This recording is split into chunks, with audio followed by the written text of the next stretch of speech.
vast multitudes.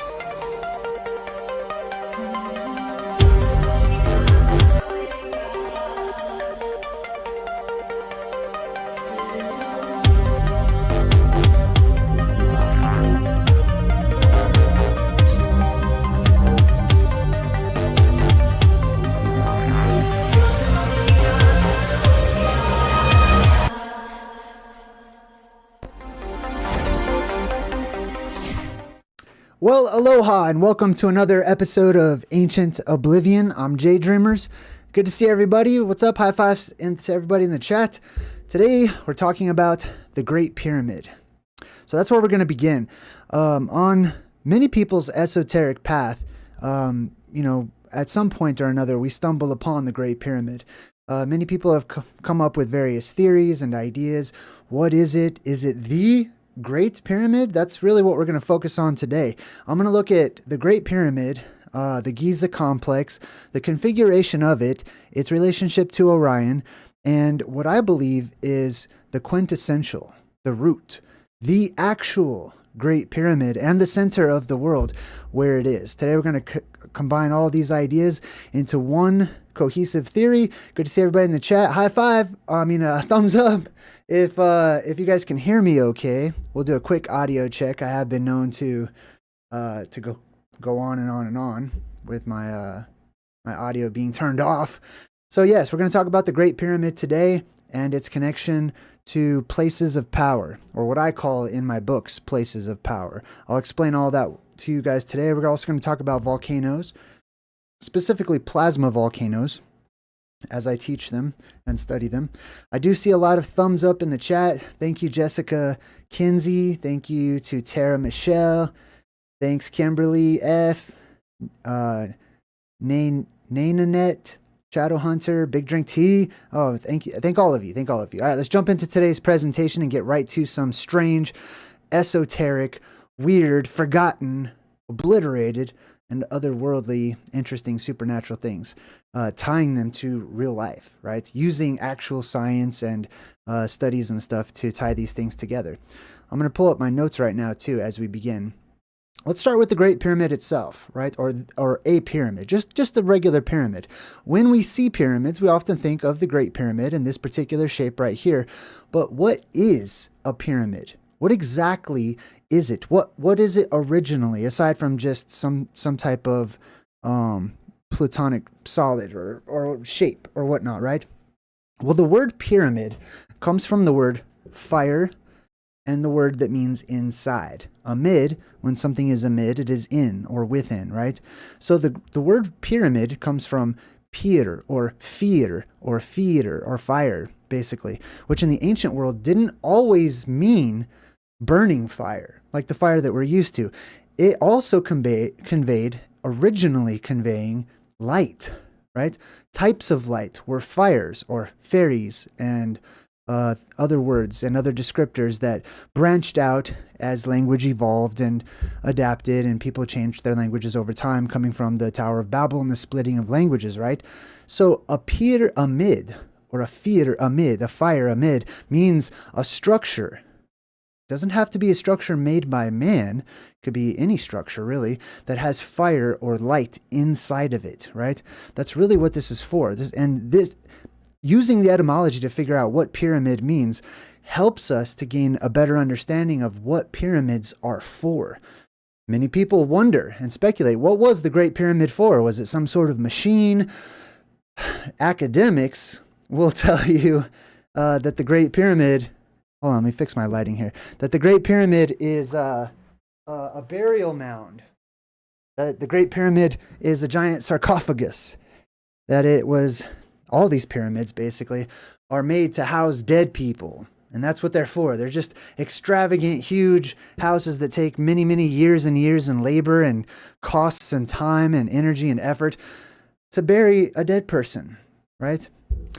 I don't believe that. I don't see a lot of evidence for that. We will find dead people within and around these pyramid sites. I'm going to show you some of those as we continue on. So, fire on the inside, light on the inside. That's what a pyramid is. Now, let me check out my notes here and we'll get back on track. I'm kind of nervous, so you have to excuse me. how are they made, right? Now, let me just get right to the point and tell you what I believe. There's two types of pyramids, two main types. There's the type that is created, built as a structure or a building by humans or by humanoids, right? That this was created and shaped as a structure. Is this the original one, though? Are there others? And are there naturally occurring pyramids? Pyramids that were not created by humans, but by the gods or by otherworldly entities or supernatural phenomenon, we'll say. I believe there are. I call these plasma volcanoes, okay? So that's the origin of the pyramid, the triangle with the all-seeing eye on it, as I've discussed many times. But plasma volcanoes, just any volcano really becomes a plasma volcano, right? So we'll get into how they're made, how they're constructed, and their relationship to actual natural volcanoes. And we're going to tie it into Rupes Nigra, Mount Meru, the lofty holy mountain at the center of the world. Now, check this out. Here's some examples of the configuration that's seen around or across the world, right? On the left here, we have China and the Xi'an pyramids. Over here, you can see there's a big one, a medium-sized one, and a little one, just like in Orion's belt, right? Remember Men in Black, the galaxies on Orion's belt? So here is Orion's belt over here, and many people have noticed that there's a correlation between Orion's belt and the configuration of these great pyramid complexes across the world. This one right here is from Mexico, the one in the middle. This is the Teotihuacan, as it's commonly pronounced. I'm going to take a look at that word and explain it to you as well. This is the Teotihuacan pyramid. Large one, medium one, small one. Over here we have Egypt and the Giza complex, the Great Pyramids, large, medium, small right there, and then of course Orion's belt. Now, here is my hypothesis. Here is what I believe based on my research of things so far. First and foremost, I study this particular area of the world. I share this particular map, although there are a great number of these. There are a great many of these, especially coming from and sprouting out of the medieval times or the Middle Ages, right? Of an Arctic area that had a landmass circular in shape at the top of the world, at the North Pole. On all of these, that landmass has 4 rivers that split this circular island into quadrants, right? 2 of them being luscious, 2 of them being desert. And there's a great freshwater lake in the middle with these 4 rivers or indrawn seas that meet at the middle. And there's a great rock. This great rock, let's take a closer look at this great rock. This great rock here is what I believe to be the quintessential and original Great Pyramid, or the great structure with the fire inside of it, or the light on the inside of it. This is what I call a plasma volcano. There are many across the world that form in various openings and cavernous systems the world across that have tunnels that go down into the hollow recesses of our world, where the heart of the earth records and stores energy. Right now, it is charging that energy, taking it from the surface where we live, causing us to become weaker and hungry and need sleep and to recharge our very selves all of the time. But the conditions weren't always like they are today, where the world is charging. A long time ago, every other cycle, we go through a cycles of charge and release. We're not in the cycle of release where the energy is released up here to the surface and shared with us, leading us into a time of magic and a golden age. We're in the time of charging, where the energy is being taken away and pulled down into Hades or Sheol or Hell or the Underdark, or however you want to say it, right? So this is the quintessential Eden. And I just wrote my second book called Return to Hyperborea, where I make the case that this is the Garden of Eden, that this is Hyperborea. And I talk all about the plasma volcano at the center, which I affectionately call Mount Meru, for many different reasons. One of those is that it's 33 miles around in circumference, and 33 sideways is M and M, or W and W, and so on and so forth. But anyways, this right here is the quintessential holy mountain of all of the religions and myths and legends and stories, this is the quintessential one. Quintessential just means it's the root. It's the very first one. It's the one that all of the other stories are based on. And it's the one that many times other mountains, when survivors from this island left and they became nomadic and traveled the world, descending down from the north and coming and bringing revelation and insight and agriculture and so many other things to the peoples of the world, becoming traders and whatnot as they went from place to place, they renamed the areas where they settled or came to power. They renamed those places after these quadrants and the metropolises and the lands and regions and mountains and rivers. They named those after this place. They're named in honor of the homeland, of Eden, of Hyperborea. So this one in the middle, this is Rupus nigra. This is the largest of all of the openings on Earth, the largest of the mountains. This is the back door of the Hopi and where they came from. It's also the center place that they are to return to. This is Sinai. It's Olympus. This is the meeting place of the gods, the descending place of the angels. It's the place where beings and creatures come up from within the earth and they emerge here, and then they leave this place and then they fill the world. This is the navel of the earth. It's the axis mundi. This is the beginning place, right? So keep in mind, this is going to be my theory putting forth that the greatest pyramid, the great pyramid of all, the original great pyramid, is not to be found in Egypt. Egypt is our modern, most popular, most known about one because it's out here in the Southlands, but it is a replica or a type of this right here, which is the greatest place of power on earth, which is the center point. There are other places of power, though, and we'll talk about those too. All right, so we've got these configurations in China, Mexico, Egypt. I'm sure there's probably others, and many scholars say that, you know, the ancients looked up at the sky, they saw Orion's belt and knew it had some sort of significance, but as above, so below. Those stars above, the firmament above us is reflective whenever you shine light at it, so it will actually reflect us. It will reflect whatever's already down here. That's something to consider and think about as well. We live during the time of night and the time of darkness. When we go into the age of light once again, or the next day in the grand cycle, then terrestrial beams of energy, these plasma volcanoes and caverns and whatnot, they shoot out that light, that ionized gas that shoots up into the heavens, creating sky pillars and light pillars that seem to be holding up the sky and the firmament and keeping it from falling down on us. They also illuminate that reflective surface above in my particular cosmology and view, okay? And if they do illuminate it, then it will reflect the land below. So the ancients looked up to see down. All right, so we've got this one. We're going to come back to this and keep this in mind as a reference. The place names, the rivers, the rock, all of it renamed time and time again as those nomads, as those tribes from the tree of trees, the tar, or the pole of poles, or the bar of bars that shot up out of this plasma volcano. It was the bar of bars, and the people from this were the barbarians or the barbars. Or the Tetars. This circular shape right here is the Tet. It's a Tet shape. It's the 9th number in the Phoenician and Paleo-Hebrew alphabets. It is a circle with an X going through it, right? It's also reflected in the dome above us. So people will see what I call the doom shape, which is written about extensively within the Colburn Bible, that they talk about. They saw this shape up in the heavens with a circle and then a larger circle inside of it looking like an eye, or an all-seeing eye that's looking down upon mankind, right? So another word for rock, especially in ancient Egyptian, you know, talking about things that are related, is ben, right? The ben, just like the Tartars or the Barbars. The ben means rock of rocks. This is the black rock. This is the capstone, right? The capstone would be the original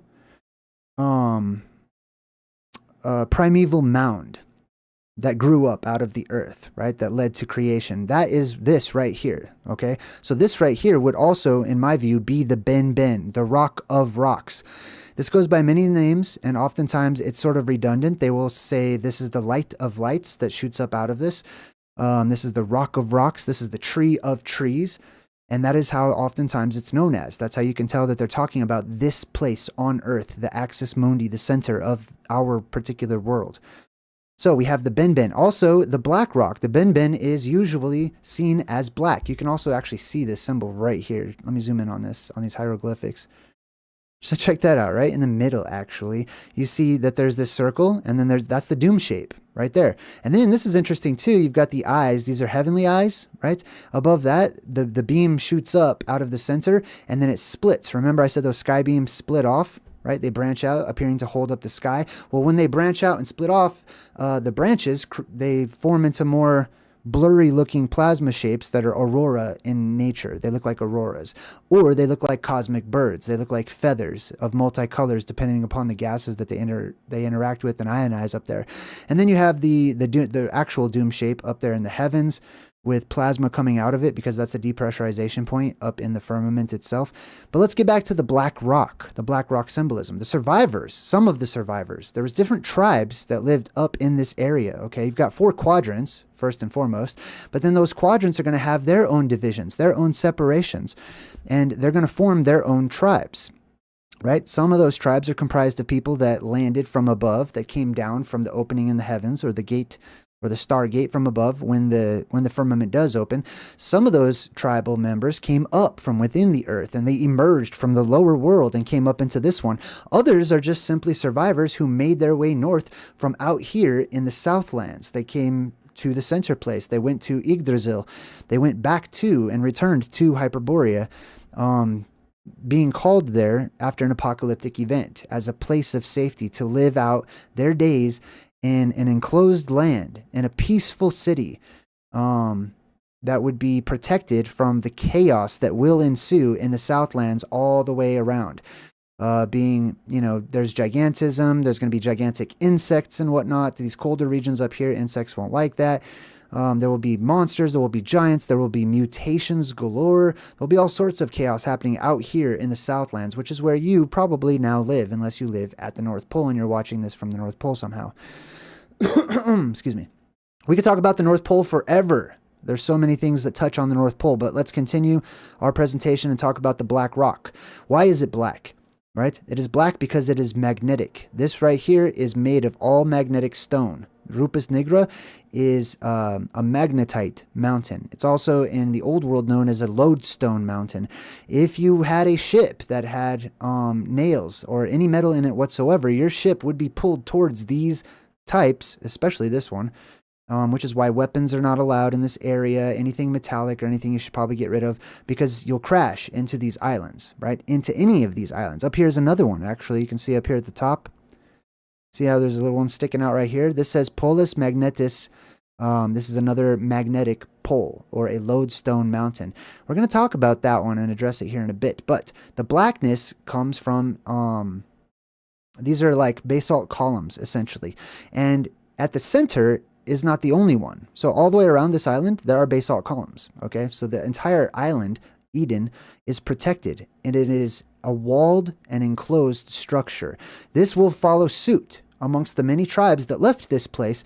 They will design their perfect town, their paradise, their utopia, wherever they settle down in places that emulate this design, the Tet. This is the Tet symbol, which is the circle with the X in the middle of it, essentially, right? This is where this is what they were used to. Okay. They knew that this design worked. So when they left this place and became nomadic in nature, whether it be the Tatars, the Vikings, the barbarians, whatever it may be, you'll often find that this symbol, this shape, is reflected in the places where they live, and other things as well. But it's black. It's volcanic. It comes from a plasma volcano. There's ones all the way around the island because there is a dome of electromagnetic energy that goes around this particular magnetic center, and it touches the land in those areas. So now let's talk about how the volcanoes are made. Actually, let me get back. Black rock. Okay, so this is an interesting one. Those survivors, some of at least one of the tribes that had left Hyperborea, right? When they came out, there's always a Judas, as you know. Those survivors had amongst their ranks those that, maybe sought to take over, or, whether purposefully or just through natural means, they took over. So the company, when you hear black rock or dark rock or things like that, dark stone or whatever, the dark crystal, all these references, it's a reference to this particular place right here. This is home. This is whoever lives here will inherit the earth. Whoever lives here will live for a very long time, become immortal because of the conditions that exist on this island, allowing for cellular regeneration and whatnot. And when they leave this place, they will take all of those many hundreds and hundreds of years of experience with them to help them to dominate the rest of the world. And therefore, whoever dominates this rock, whoever gets here, whoever survives here, those tribes will go on to take control of the world and lead the world, which is why we have companies and whatnot. The people that left here, they became nomadic. So the only way that they could gain anything of value was to either trade what little they had and become traders, right? Which they did. They also were very adept at sailing and whatnot too. So like the Phoenicians, the people of the Phoenix came from this place. They became traders, or they would exchange information and technology and understanding through many hundreds of years of living and researching and studying with the locals around them. And this echoes within ancient religious origin stories, especially within things like Hinduism, right? So that's the black rock. Now, when you see stuff like this is also a basalt column, okay? There's two different kinds. This is Devil's Tower. I know many people, there's different theories. Some people think it's a melted skyscraper. Some people think it's a tree. I used to think it was a tree as well. I do believe that giant trees did exist. But this one in particular, I do not believe. These basalt columns, I don't think are trees at all. But my theory on this is that these are all created through electricity, right? That electrical signature shapes these. These are tiles that are created. So the original tilers or masons, the builders of this world, the terraformers of this world, were not humans. It wasn't some secret secret band of brothers or some, fraternal organization or whatever that were the original house builders or the terraformers of this world. It was the Titans. Titan comes from this place, the Tet, On. On means of thee. So the Teton are the Titans, the people that came from this region. But they weren't people. They were ethereal. They were energy sources that shot up out of the earth and affected the land around them, right? So, for example, if we have cosmic plasma that descends in from our heavens, from the sky, during a neutral point in a polarity shift, that plasma will come down from above, right? Let's say you have negatively charged energy coming down from above, and then the Earth is very liquefied on the surface during these shifts because of worldwide volcanoes due to all of those gases being released all across the world, because the inner Earth will depressurize before the surface world will depressurize, I think. But anyways, the inner Earth does depressurize. When the inner Earth depressurizes, all those gases, they create earthquakes all over the place. Because the surface of our world all over the place is shaking and stuff, it becomes very muddy. It causes liquefaction. All of that mud and silt and clay and debris stays on the surface for a bit, right? And especially if you consider, the flood that came before and gave us our oceans. So the world is a very muddy place. Now, if all of that cosmic energy and plasma comes down and reaches down, all of the positively charged ions that's within the mud, whatever it may be comprised of, it will reach up. It will lift up off of the ground, just like whenever you have a static effect of the balloon on the hair and you rub the balloon on your hair and you lift it up, that hair reaches up. It defies gravity to reach itself up to touch that electrical charge. So in the same manner, the mud of the earth will lift up and mountains will be instantaneously created. Huge pillars and towers and columns and stuff will be created. They will be, the pillars of that mud will petrify, okay? It will petrify as the electricity touches at the top, so we should expect there to be more density of this rock at the very top where the electric charge touched, right? And then it should be less dense as it goes on. You should be able to pull pieces of it and it becomes more sand-like or dirt-like or whatever as it goes down. That's because the electrical charge was strongest at the point of connection, and then it traveled throughout of the rest of it dispersing, becoming weaker and weaker, right? So it petrifies it, lifts it up and creates mountains in seconds. But there is another way that these things are created. These volcanoes are created, right?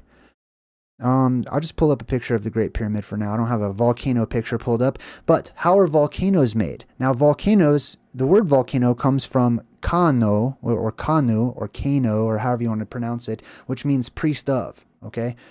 And vol is just Baal. Baal is the Lord or light, basically. It's types of light that we're seeing as the ruling lights, right? There's two different types: terrestrial lights, beams of energy that come up out of the earth from the ionized gases, and heavenly lights, fire from the sky, fire descending from the heavens and whatnot, right? Cosmic energy that comes down. Two different types, two different energies, two different gods fighting one another for supremacy over this world and how it looks and how it's created and what grows on it and stuff. So in a volcano, which during one cycle is a plasma volcano and during another cycle is a plugged up lava-filled volcano due to all the radiation and other things. This is how they're created, right? So you have a muddy area in the ground that is around a cavernous opening or a pit, okay? An opening in the earth, just a hole, okay, in the earth that goes all the way down far enough so that in the heart of the earth, it can travel through the cavernous systems and burst out of that particular location. Now imagine you have a beam of energy, right? Extremely strong electromagnetic beam that shoots up as a focused beam of energy directly from the earth. Electromagnetically, it's going to have the exact same effect on the surrounding mud and debris as the cosmic plasma that comes down does. It's going to attract it. So all that mud and debris will be pulled towards that place of power, that opening in the earth. And as it gets really close, it will start to petrify and densify, and the bonds will change due to the strong electromagnetic beam that's shooting up out of the earth. So it will petrify and get hardened, which means all of the rest of it will slide up over it. And we have cone shapes and mounds and pillar shapes that build up and up and up with an opening in the middle that is the place where the plasma comes out. And oftentimes when you go down inside those places, you can tell the walls look like they've been influenced by electrical currents, basically. So that is a plasma volcano. That's also just a regular volcano in our day and age. But in the next age, all of these volcanoes will blow their tops. They will rid themselves of lava and all this other stuff. And they will be inner earth entrances or portals, basically, that take you down into the hollow earth. So that's a volcano. Let's move on a bit. Let's see. I talked about the black rock. So the tiles, this is where the Masons get their connotation with being masons, house builders, what and whatnot, because they lived in these areas. They lived in and on these lodestone islands and mountains. These were the first pirates as well. The root of the word pirate means light. Oh, it's pyre. It's the same as pyramid, right? All right, cool. Let's move on. Let's see what we got next. The Bin was the rock of rocks. That was the black rock, the pyramid shape or whatever, right? Now, what shape the pyramids are in, or what shape these volcanoes are in, will also depend upon how strong that electrical charge is and the frequency of that electrical charge, right? Things that descend from above, that they will carry, like this cosmic plasma that comes down, it will carry its own energetic signature. And we see that signature in the shapes of the things that it touches. So for example, when you see these hexagonal tiles or whatever, that's the energy signature created through cymatics and frequency that causes it to freeze up in this particular shape. So this is the physical representation of the six, or the six-sided object or whatever, where it's been and what it's touched or whatnot, oftentimes depicted by the devil or whatever. Terrestrial beams will create their own shapes, oftentimes square, pyramidal shapes, basically. So if you have a square shape and then it stays square, but you build a smaller square on top and a smaller square and a smaller square, you get a pyramid, your classic, typical pyramid shape. Now, there's something called the Orion correlation theory. It says here this is Wikipedia. It's a fringe theory in Egyptian or Egyptology attempting to explain the arrangement of the Giza pyramid complex. So this whole thing, the Orion correlation theory, is in reference to this setup, okay, where you've got the big one, the medium one, and the little one, right? And one's slightly offset right there. I'm going to give you my theory on what that is. The Orion correlation theory. It posits that there's a correlation between the location of the three largest pyramids of the Giza pyramid complex and Orion's belt of the constellation Orion. So people notice that they're set up in an exact similar fashion, right? I'm not going to read all this. That's way too much to be going over. Also, this is interesting too, that they have the Sphinx, right, as a lion or whatever, and they relate that with the time where Leo ruled. It's not Leo ruling, it's the light ruling. Leo and lions represent the flow of light, or the flow specifically of plasma that lights up the great, or the greater daytime that we do not live in at this particular moment. Now, one of these shapes, right, if we take a look at and compare those shapes, these were right here. We're going to go to Mexico first, I believe. Let's check out Teotihuacan. Teotihuacan. All right, boom. So, Teotihuacan.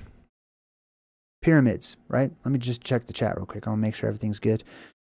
All right, I don't see any issues. We're good. All right, cool. Enjoy the rest of the show. Let's jump back here. Teotihuacan, let's break this down. I will tell you what this means, okay? Remember how I said volcano means priest of, Baal, right? So that kano means priest of. Khan means priest, or speaker, or somebody that speaks on behalf of or interprets what the gods are telling them, right? These are the people that live closest to these places of power, where beams of terrestrial energy also that are the frequency keeps and resonates with everything on Earth. It's all connected. So this is also like the Akashic records, and this is also like the Hall of Records that's located under the Great Pyramid and stuff. The Earth retains all information because it's a closed system. So all that energy, any action that is taken, including thought form and other things, it's resonant. It doesn't disappear. It doesn't go anywhere. It doesn't just fade out or get deleted. It stays within our system until our system opens and is no longer a closed system. So the people that live closest to these places of power, the people that came up out of these caves and cavernous systems and whatnot, oftentimes actually built whole cities underground for this reason, for safety, but also for knowledge, so that people can get knowledge. These people were considered to be priests, people that spoke on behalf of some greater knowledge, greater force. They used 100% of their brain as the electromagnetism of their very auras and spirit fire up their body, including their mind, their brain, their synapses that are kicking off 100% instead of 10% that we now currently use, as they say, right? So let's break this word down. First is tet. Boom. That first part of that word is this right here. It's the shape called the tet, okay? It is the circle. It's the breadbasket of the world. And in Paleo Hebrew, this image, this glyph, was a picture form of what they thought meant a basket with a snake in it specifically. This is the breadbasket of the world. This is the Garden of Eden. I'll do another video in the future about why this is the Garden of Eden, as opposed to, like, you know, other places. I heard someone say Turkey was the Garden of Eden. Florida's a popular one. The Middle East, of course, right? We'll do another video on that particular topic, the pros and cons of those arguments, another time. But for now, let's get back to the pyramids, the Great Pyramid. Teotihuacan, so tet, that is also thoth, or tot, or tit, or tat, or taught, however you want to say it. The ancient vowels, they were put there and placed there afterwards so that people could understand how to pronounce the word, so that they didn't lose their language. The most important part of this is that it starts with a T, ends with a T. There's filler vowels in the middle to force pronunciation. So this is tet. And then E is possessive. It implies mine. And then see how it says I-H-U-H right here? This is the ancient name Yahweh, or Yahweh, however you like to pronounce it, okay? So Tet Yahweh Khan. Khan means priest, or speaker of, right? So the Tet of Yahweh Khan, or the Tet of the priests of Yahweh, which is basically what this is, right? That's the name of this place. The people gathered there who had been, or their ancestors had been, from another place. This isn't where they started. This isn't where they began. This is where they settled down after having been nomadic after a time, having left their home. As one of the many tribes that left this original place, this paradise. They left their homes, wandered about, right? And eventually they were trying to find their way back to this place. But after a cataclysmic shift, like the polarity shift, it's difficult to find your way back here. One, it's surrounded by high and lofty, slippery, moss-filled, basalt column cliffs and stuff. Two, these river systems make it difficult because the current is so strong to get in. There's also an electromagnetic dome or barrier around this island, which is the Ouroboros of energy that circulates around it, that can keep people out, you know, if you don't have a matching energy signature. So there's many reasons why they cannot come back after they are expelled and kicked out of Hyperborea, Atlantis, the Garden of Eden, and so on and so forth, right? So they're looking for their way back. North is now south. South is now north. And they're lost. They can't use their compass. The sky looks different than it used to. The geography of the world looks much different as the electricity from above dances about over this muddy, swampy, leftover, you know, post-apocalyptic world, creating mountains and carving out valleys and making craters and stuff. It looks like an altogether different place. So the elite, as they settle down and as they would come to be known, they settled in these places and they built their structures in ancient ways to harness electricity that was currently already there, in smaller places of power, openings within the earth where beams of light and energy that they were familiar with, having lived, or their ancestors having lived, on the most powerful of all of them. So when they saw smaller versions, replicas, little areas, these were little homes. This was home to them. So they would settle in this place because they already understood that way of life. They knew how to get about in those places. They knew the benefits, the pros and cons to these areas, these places of power. I guarantee you, underneath all of these great pyramids, there will be cavernous systems that go down into the hollow earth. Okay, these will be, you will find great pits and holes and stuff underneath these places. So anyways, they settled down there, right? This is Mexico City, or just outside Mexico City. This was settled by Aztecs, and the Aztecs, if we take a look at them, a part of their creation story for Mexica/Aztec were said to be guided by their patron god of war, Huitzilopochtli, which we've talked about many times. And I have a video on Huitzilopochtli. Just look for the blue sun thumbnail in my Plasma Apocalypse playlist, meaning left-handed or hummingbird from the south, at an island in Lake Texcoco. That's an interesting name, Texcoco. You see the end of that? Coco, right? Remember that. They saw an eagle perched upon a cactus, holding a rattlesnake in its talons. Now, they didn't really see this, okay? They didn't see a physical, actual cactus and, oh, there's a bird on top of it, and it's, no. What they saw was a beam of energy that shot up out of the ground like a cactus that had little electrical tendrils coming off of it, right? And it was shooting up into the sky, and at the top of it, it branched out and created the wings of a bird, right? Or an eagle, or a phoenix, or a thunderbird, or whatnot, right? So it was a pole that shot up out of the earth, out of the ground. It separated, it created the wings of this bird, and then it had the snake symbolism, either in its beak or in its talons, symbolizing the plasma, because the serpent was symbolic, a symbolic representative of plasma. This vision fulfilled a prophecy telling them that they found their new home on that spot. They were told by their god to look for this symbol, this sign, not look for a particular cactus or whatever, but for something that's grand, large, they can see from very, very far away. These were images that were created by plasma formations that shot high up into the atmosphere, so that a whole nation of wandering nomadic people could look off into the distance and say, let's go that way. Right? Especially if the world was full of fog and mist, as I suppose it was at the time, it would be very difficult, near impossible, to find a regular cactus with the eagle on top of it holding a snake or whatever. So they built their city on, the Aztecs built their city on Tenochtitlan. I feel like the pronunciation of these things is really weird and warped from where it originally was. The T is a prefix, and then it's Enoch. You see that?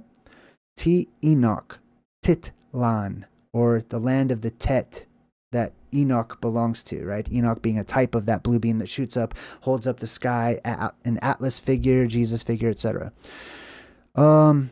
Now, it says the Aztecs built the city on that site, building a great artificial island, which today is the center of Mexico City. The legendary vision is pictured in the coat of arms in Mexico. Hold on, let me go back just a little bit. The location of this valley and lake is of destination is clear. It is the heart of modern Mexico City, but little can be known with certainty about the origin of the Aztec. There are different accounts of their origin. In the myth, the history that's been cartoonified, the ancestors of the Mexica Aztec came from a place in the north. You see that? Hold on, let me highlight this. This is important. So in the myth, the origin story of the Aztec and all Mexican people, or many of them, they came from a place in the north called Aztlan. Aztlan. Now, if you read The Lion and the Witch and the Wardrobe, that immediately is going to remind you of a particular lion, creator creature, right? But Aztlan. Now, you see that prefix Oz. They come from the land of Oz. Okay, that's what this is over here.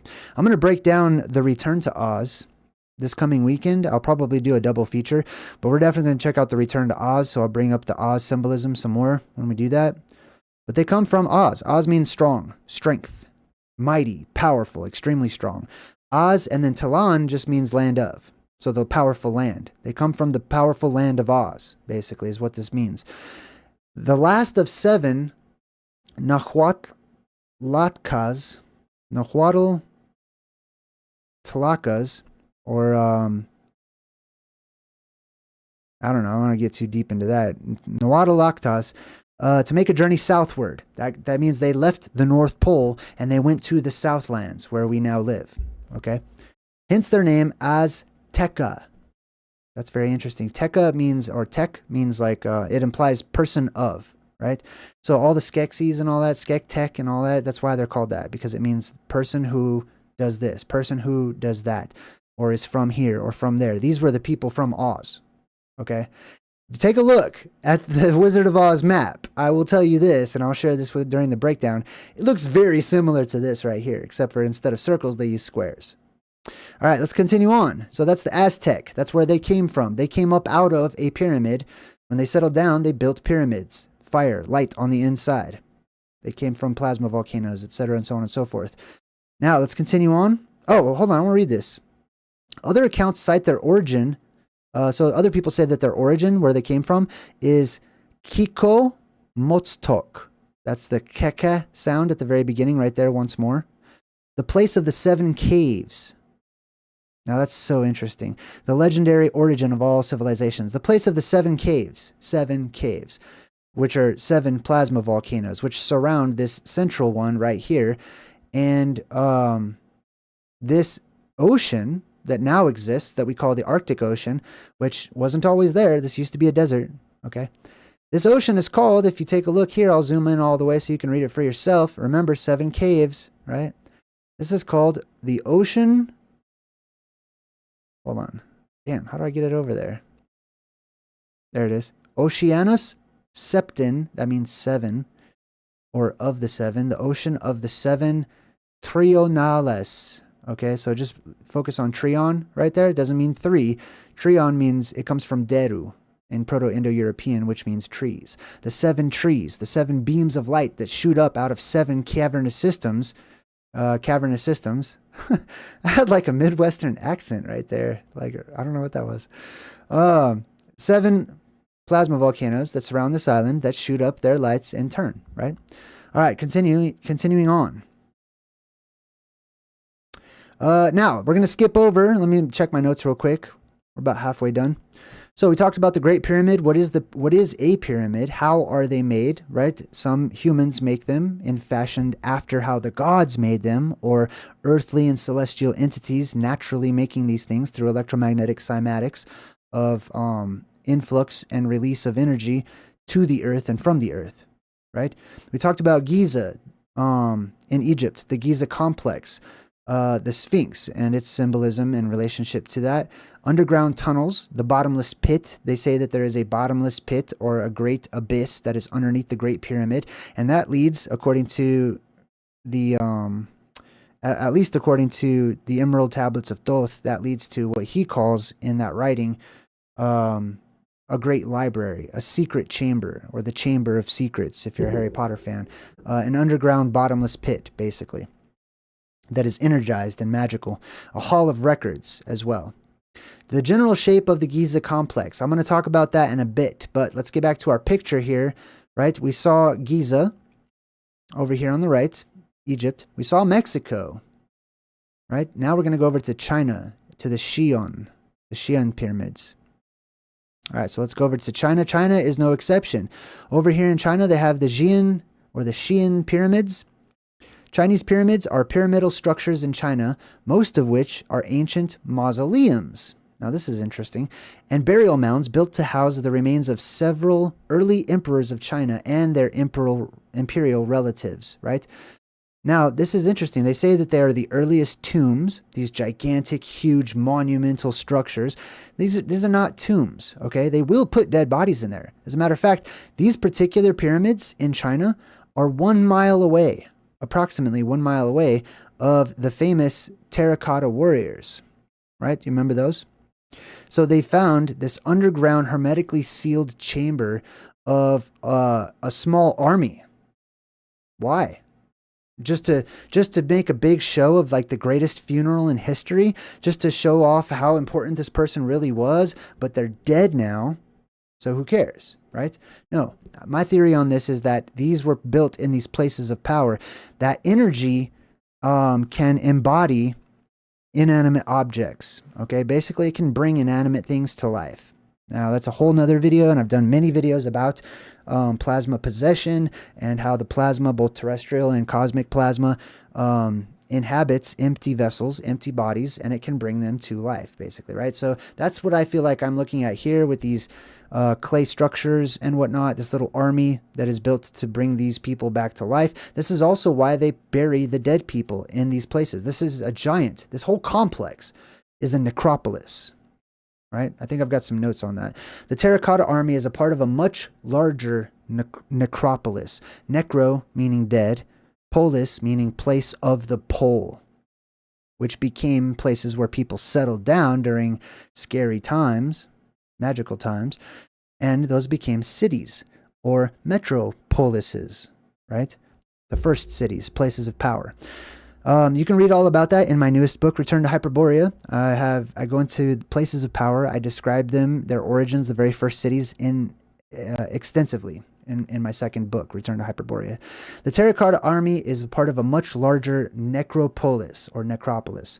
Ground penetrating radar measured the area to be approximately 98 square kilometers or 38 square miles, right? So this is why they also associate the Great Pyramid with burial places, right? This whole area out here is also a necropolis, the Valley of Kings, as they call it.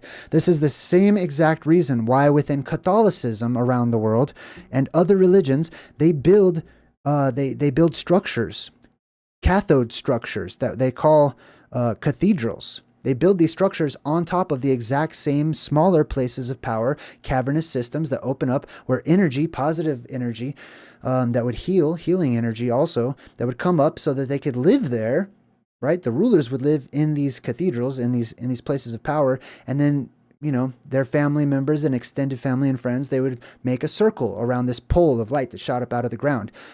So they would build a structure on top of it to harness that power, right? Just like the ancients did. They would build structures on top of that, and they would put special rooms so that they could fill those rooms and bathe within that what is known as a cold plasma. They would shower in it. They would bathe in it. They would be immersed within this cold plasma, this fluid that was life-giving and energetic and allowed them to become younger.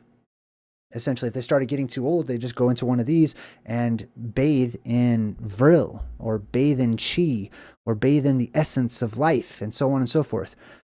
So yes, that's the terracotta army. Very similar. Now, let's talk about my theory as to why they're in this particular shape. Why are they in this particular formation here, right? So you've got the large one, the medium one, and the small one in this particular shape, right?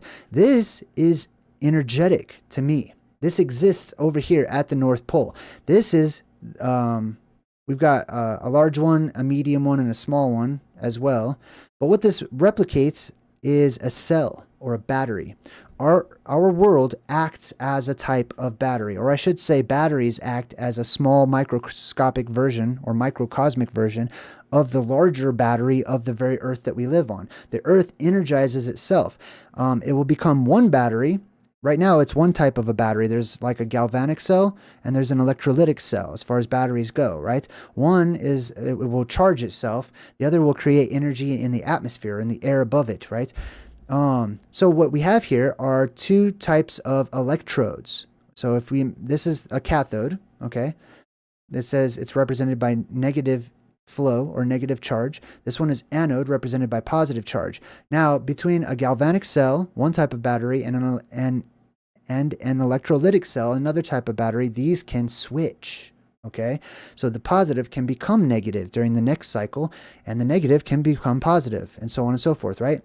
So what I speculate is that these are represented by mountains on Earth, by those same lodestone mountains, by those same plasma volcanoes, that these show up in various places on Earth, right? But the main place where they show up, the main version of one side being positive, the other side being negative, and then a central point is here at the top of the world, right? So for example, we've got the central point. We've got one mountain of anode or cathode variety over here sticking up out of the ocean. Not a lot of land around there, right? It's just kind of all by itself up here in the north. But then there should be another one down here in the same or similar area.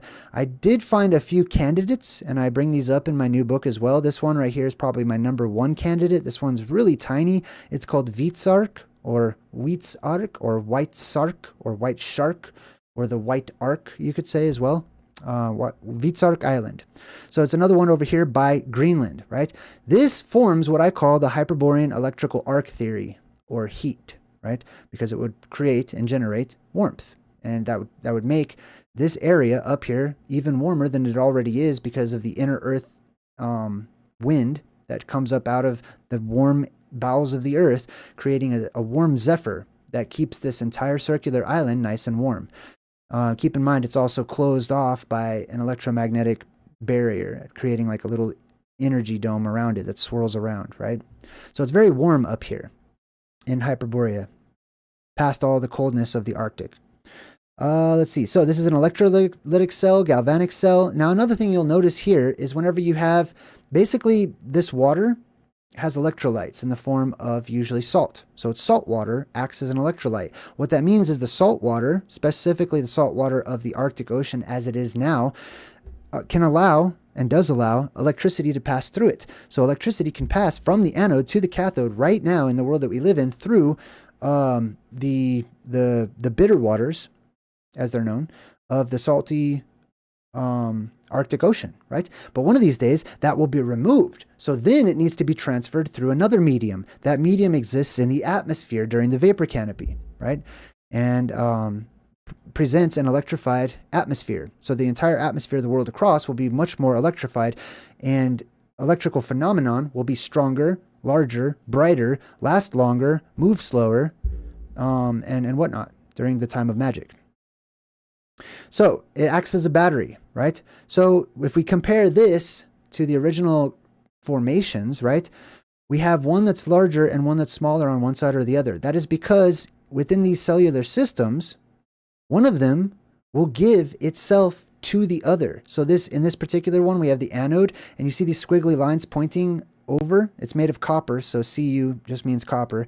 So it's losing parts of itself which drop down. If this is the ocean, you should see this reflected in the Arctic Ocean in areas that are said to have lots of mud or a lot of muck, or just an island or a sea or an ocean of just slime and muck and yuckiness or whatever. That would also make it more shallow in those particular areas. But this mountain will fall apart at the molecular level. Basically, it starts giving ions over to this other mountain, which means this one should become greater and this one should become lesser, okay? As this one gives pieces of itself to this one. Now, when they switch around every other cycle, this one, which is much bigger, will give itself to this one over here, and they switch places, basically, right? All right, cool. So that's just an example. That's my theory on that. Now, what these also are the pillars of Hercules, right? The Pillars of Hercules are represented by this exact same formation as well. This is the Tet island at the middle. This is the neutral. And then we have positive and negative on either side. These are the Pillars of Hercules. These are the positive anode or the anode and the cathode on either side of the Garden of Eden, right? That shoot up their own extremely large beams of energy into the sky, into the earth, or into the air. And in the middle is this humanoid figure that seems to just spread its arms out and be hung upon some cosmic tree or a cruciform or whatnot. The legends and the religions, became diverse over time. But this was also Heracles. It was also Hercules, which Hercules did hold up the sky for a while for Atlas. This is an Atlas type as well.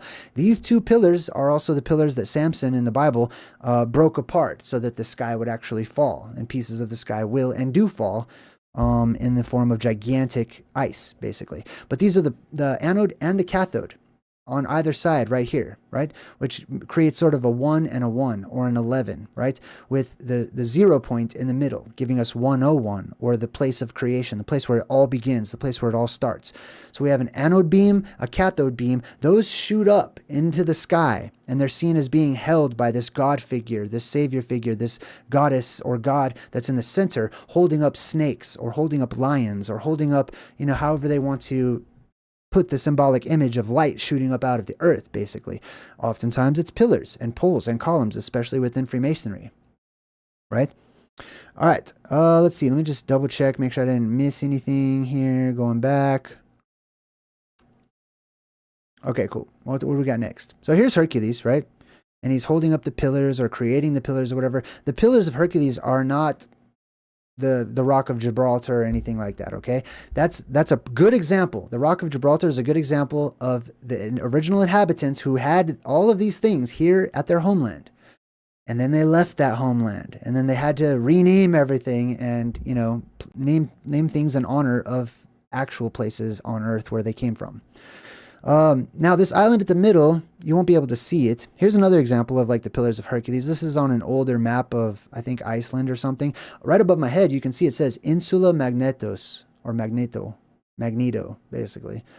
Just like the X-Men. And that's why the X-Men have the circle with the X in it too. Okay, there's a lot of mutations that happen because of all of this influx of electromagnetism and gases and stuff like that. And the type of like rays and stuff that come down from the cosmos, like gamma rays and whatnot. So here, as you can see, the same exact guy holding the pillars. Okay, this is Hercules, this is Atlas, this is Jesus with the negative thief and the positive thief on either side. And here is an island with 4 quadrants, basically, if you could see it. Says Magnetic Island. And it is a magnetic island. All right, let me recap real quick. Let me check my notes. I want to make sure. I felt like that I breezed right through that. So we talked about Egypt. We talked about Mexico, the etymology of Teotihuacan and the pyramids, the shape of them, the Aztec origin story, the Mexico flag, the symbols and what they were looking for. We discussed China. We talked about necropolises, right? If you're a 21 Pilots fan, you'll notice a lot of this symbolism in their music videos when they talk about this fictional land of Dima and Clancy and his travels trying to get back to Dima, and they have a necropolis and everything in their videos and stuff too. We talked about the terracotta army, plasma possession. We sort of hinted at that. Mausoleums, places of power, buildings of power, cathedrals, cathode structures. And what those are for. We talked about and touched on the hyperborean electrical arc theory, which is the positive and negative electrodes as their own types of lodestone islands that are on the outside of Hyperborea or Atlantis or the Garden of Eden. The center place. Oh, and then, of course, these configurations, right, where one side will make you larger and the other side will make you smaller, just like the mushroom, right? Alice's mushroom from Alice in Wonderland. She has the caterpillar, which is a serpentine type symbol or whatever. There's even rock formations that look like caterpillars and things like that. But you have the caterpillar in the middle sitting upon this dome or the top of the mushroom, which is just the electromagnetic dome that surrounds the island of paradise.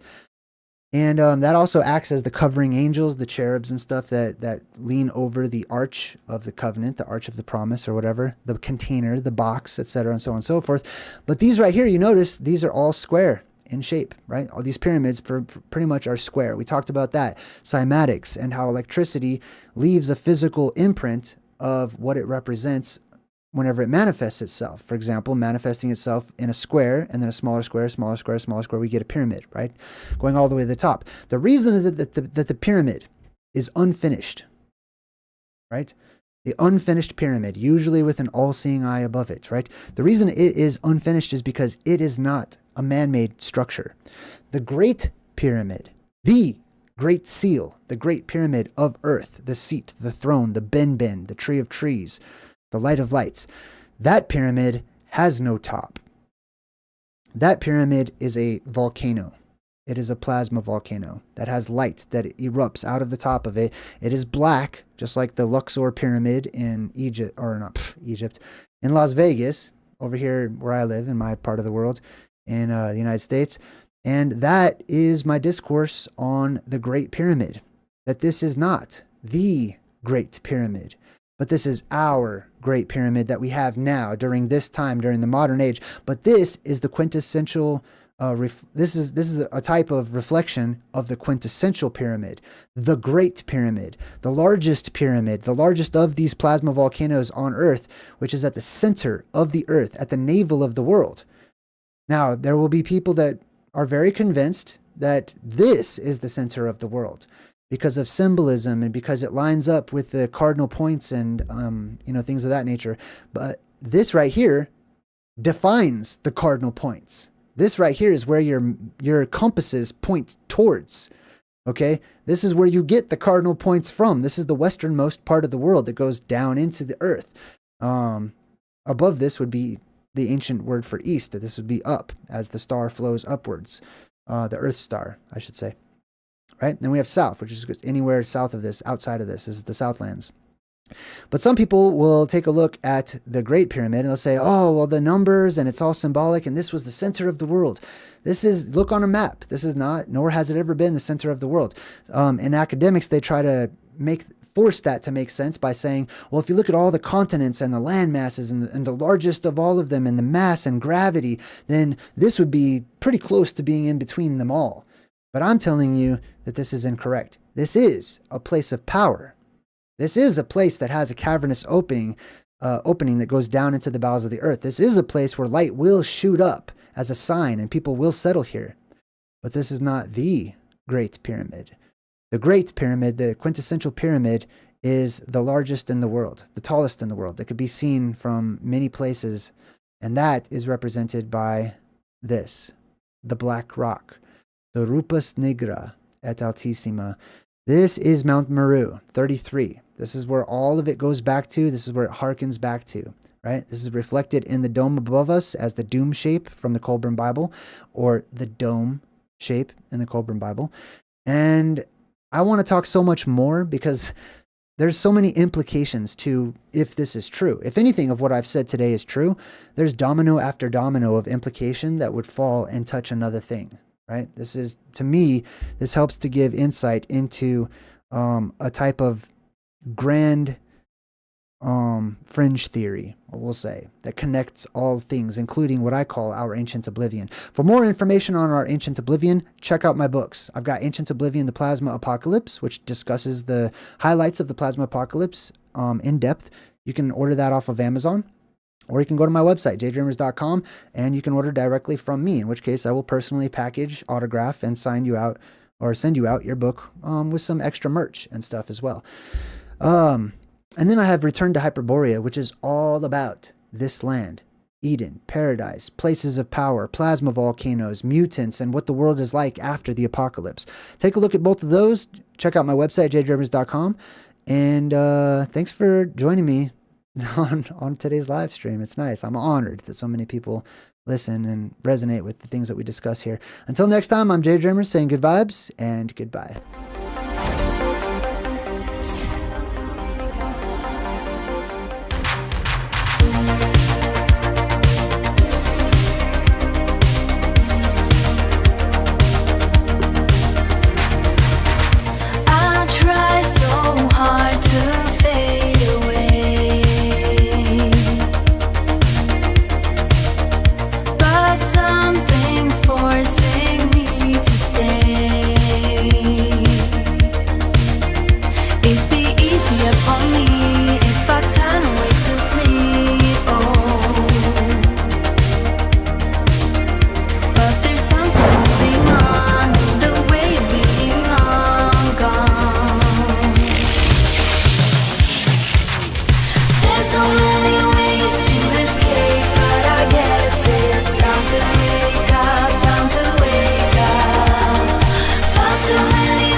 Who